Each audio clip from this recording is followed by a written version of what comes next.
ఏపీలో కొత్త విద్యా సంవత్సరానికి ప్రభుత్వం తీసుకొచ్చిన పాఠ్యపుస్తకాల్లోని పాఠ్యాంశాల మార్పులపై ఉపాధ్యాయ సంఘాలు తీవ్ర అభ్యంతరం వ్యక్తం చేస్తున్నాయి. 1వ తరగతి నుంచే ఆంగ్ల ఫోనెటిక్స్ విధానం, 5వ తరగతి నుంచే హిందీ బోధన ప్రవేశపెట్టడంపై ఉపాధ్యాయ సంఘాలు ఆందోళన వ్యక్తం చేస్తున్నాయి. సరైన బోధనా వసతులు, ఉపాధ్యాయులకు తగిన శిక్షణ లేకుండా ఈ నిర్ణయాలను అమలు చేయడం సాధ్యం కాదని స్పష్టం చేస్తున్నాయి. వెంటనే ప్రభుత్వం ఈ నిర్ణయాలపై పునరాలోచన చేయాలని డిమాండ్ చేస్తున్నాయి.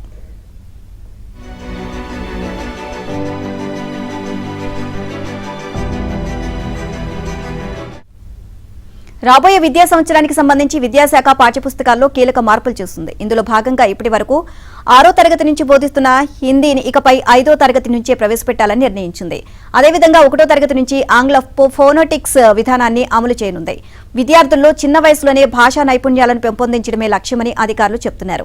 అయితే ఈ నిర్ణయాల అమలుపై ఉపాధ్యాయ సంఘాలు పలు సందేహాలు వ్యక్తం చేస్తున్నాయి. గ్రామీణ ప్రాంత పాఠశాలలో ఇప్పటికే ఉపాధ్యాయుల కొరత తీవ్రంగా ఉందని, ఒకే ఉపాధ్యాయుడు బహుళ తరగతులకు బోధించే పరిస్థితులు ఇంకా కొనసాగుతున్నాయని పేర్కొంటున్నారు.